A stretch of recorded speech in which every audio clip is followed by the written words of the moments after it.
Eu saúdo os irmãos com a graça e a paz do Senhor Jesus. Bom dia, amados, é um prazer, é uma alegria podermos estar juntos para continuarmos a exposição do livro do profeta Jeremias. Eu sou o professor Fábio Machado e hoje estarei expondo dos capítulos 44 até o 46. No capítulo 44, dos versos 1 a 10, nós temos a palavra de Yahvé que foi dirigida a Jeremias para todos os judeus que estavam no Egito e habitavam em Migdol, Táfnis, Mênfis e na região de Patros, para que contemplassem todo o mal que o Senhor fez cair sobre Jerusalém e sobre todas as cidades de Judá, que se tornaram uma desolação e que ninguém mais gostaria de habitar nelas, por causa da sua malignidade, prestando culto, queimando incenso e servindo a outros deuses que eles nunca conheceram. E também que o Senhor enviara profetas para os prevenir, para que não cometessem essas abominações. Mas eles não deram atenção à palavra para se converterem da sua maldade. E o Senhor ainda continua questionando por que cometiam tanta malignidade contra eles mesmos, expulsando de Judá todos, sem deixar ali nenhum remanescente. O que os levava a querer irritá-lo daquele modo, queimando incenso em homenagem a outros deuses na terra do Egito?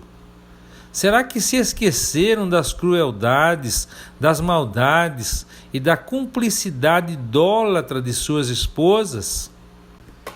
E conclui indignado: até hoje ninguém se converteu, nem seguiu a lei e os decretos que instituí diante de vós e de vossos pais. Dos versos 10 ao 14, por esse motivo, o Senhor estava decidido a trazer desgraça e a exterminar todo o Judá, e todos pereceriam no próprio Egito, sucumbiriam ao fio da espada ou pela fome, morreriam em meio à guerra ou por falta de alimento. Eles se tornariam objeto de maldição. Ninguém dentre o remanescente de Judá que foi morar no Egito escaparia ou sobreviveria para retornar à terra de Judá, exceto uns poucos fugitivos. Dos versos 15 a 19, todos os homens e suas esposas que estavam presentes e todo o povo que habitava no Egito e na região de Patros responderam a Jeremias que não dariam atenção à mensagem e fariam tudo o que desejassem. Queimariam incenso à rainha do céu e ofereceriam libações, como faziam nas cidades de Judá e nas ruas de Jerusalém, porque naquele tempo viviam com fartura de alimento, eram prósperos e nada sofriam. No entanto, desde que pararam de queimar incenso à rainha do céu e de oferecer libações a ela, nada receberam e muitos morreram nas batalhas e por fome. Dos versos 20 a 23, Jeremias respondeu a todo o povo que o estava questionando que o Senhor não podia suportar mais tempo a malignidade das atitudes, as abominações que foram cometidas. Como eles queimaram incenso e pecaram contra Yahvé, não obedecendo sua voz, nem caminhando segundo a sua lei, por esse motivo sobreveio aquela calamidade. Dos versos 24 a 30, o profeta Jeremias fala a todo o povo e a todas as mulheres que elas cumpririam seus votos, que ninguém de Judá voltaria a invocar o nome do Senhor, que ele lhes traria mal, e todos os judeus do Egito morreriam em meio às guerras e pela fome até que fossem todos destruídos. Os que escaparem e sobreviverem das batalhas voltarão das terras do Egito para a terra de Judá, e serão apenas um punhado de gente. e, como sinal da sua determinação, o rei do Egito iria brevemente cair nas mãos do rei da Babilônia e se tornaria incapaz de protegê-los por mais tempo. No capítulo 45, a profecia que temos nesse capítulo só diz em respeito a Baruque, embora tenham como propósito o apoio e o encorajamento de todo o povo de Deus que o serve fielmente. Sim, do povo que se mantém junto a ele nas provas e nos períodos de dificuldade. Essa profecia está registrada após a história da destruição de Jerusalém e da dispersão dos judeus, mas foi entregue muito tempo antes, no 4º ano de Jeoaquim. Assim como aconteceu com a profecia contida no capítulo seguinte, e provavelmente como aquelas que vêm nos capítulos seguintes, nos versos 1 a 3 aqui nós encontramos como Baruque se sentia aterrorizado quando teve problemas por escrever e ler o rolo de Jeremias. Dos versos 4 a 5, como os seus terrores foram confirmados através da reprovação às suas grandes expectativas e silenciados através da forma de ter a sua vida preservada onde quer que ele resolvesse morar. No capítulo 46, na profecia e na história precedentes, ficamos sabendo como o julgamento começou pela casa de Deus, mas agora elas nos contam que ele não parou ali. Nesse e nos capítulos seguintes, foram feitas previsões sobre a destruição das nações vizinhas e também das que foram causadas principalmente pelo rei da Babilônia, até que, por fim, a própria Babilônia foi incluída.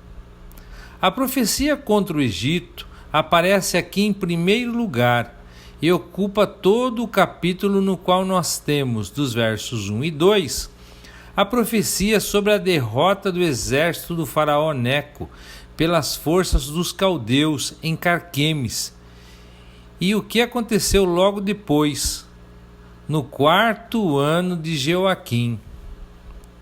Dos versos 3 a 6, nós temos um chamado escarnecedor para o Egito, preparar-se para a derrota. Dos versos 7 a 9, a pretensa superioridade do Egito ao atacar o rei da Babilônia. No verso 10, nós temos o dia da derrota do Egito. Nos versos 11 e 12, não existe remédio para curar a vergonha e a desonra do Egito. Dos versos 13 e 14, a profecia sobre a invasão que Nabucodonosor iria realizar na terra do Egito e a ordem para Jeremias anunciar em Migdol, Mênfis e Táfnis, dizendo a eles para se prepararem. Nos versos 15 e 16, como o Senhor abateu e multiplicou os que tropeçavam, fazendo-os fugir. Dos versos 17 a 20, como Nabucodonosor com certeza viria, o povo deveria preparar sua bagagem para ser deportado, pois o Egito seria destruído e ficaria deserto, ainda que fosse um lugar belo. O verso 21, até os mercenários fugiriam, porque chegou o tempo do seu castigo.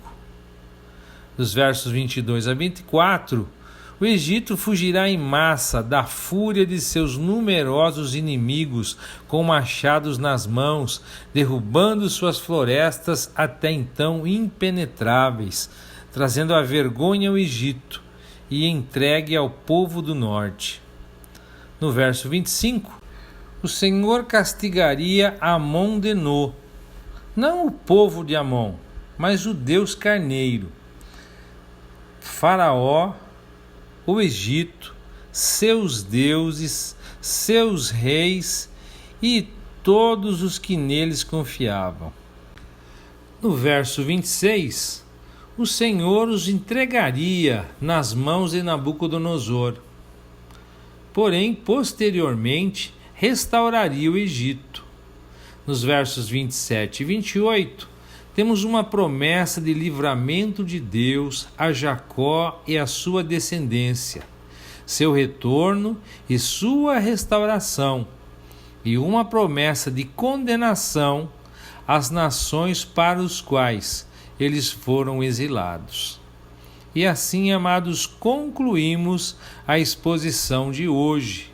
E eu gostaria de deixar para a meditação dos irmãos o capítulo 45, a partir do verso 2, que diz assim: Assim diz o Senhor, Deus de Israel, acerca de ti, ó Baruque. Disseste: ai de mim agora! Por que me acrescentou o Senhor tristeza ao meu sofrimento? Estou cansado do meu gemer e não acho descanso. Assim lhe dirás: isto diz o Senhor: eis que estou demolindo o que edifiquei e arrancando o que plantei, e isto em toda a terra. E procuras tu grandeza? Não as procures, porque eis que trarei mal sobre toda a carne, diz o Senhor.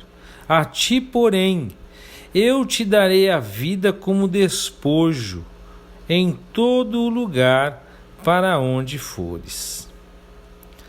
Queridos, esse é um recado pessoal de Deus para Baruque, que até então tinha acompanhado e escrito as palavras ditadas por Jeremias num rolo e lido diante do povo aquelas palavras, mas em meio a tudo aquilo ele estava reclamando de tudo aquilo que ele havia passado e que estava passando. Aí Deus, ouvindo tudo aquilo, lhe disse: eu estou demolindo o que construí e arrancando o que plantei em toda a terra, e você ainda procura grandezas. Não as procures. Irmãos, Baruque tinha uma expectativa muito alta, e isso fez com que o desastre se tornasse ainda mais difícil de suportar. Já era suficiente que ele ficasse feliz só pelo fato de estar vivo. No entanto, ele queria grandezas. Deus não fala quais são aqui, mas o Senhor, que conhece o íntimo do coração, com certeza sabia o que havia dentro do coração do nosso irmão Baruque. E quando nós vemos essa realidade aqui, nós podemos pensar nas nossas vidas e aplicá-las à nossa realidade.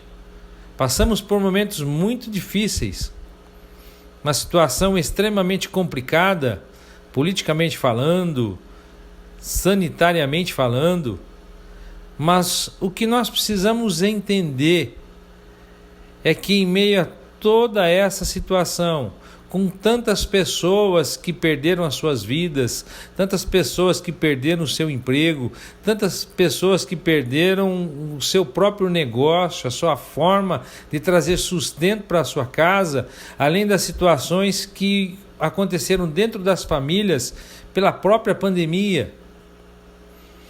Mas graças a Deus, porque o Senhor tem preservado a nossa vida, assim como preservou a de Baruque. E ainda diz mais para ele: aonde quer que você for, a sua vida está garantida.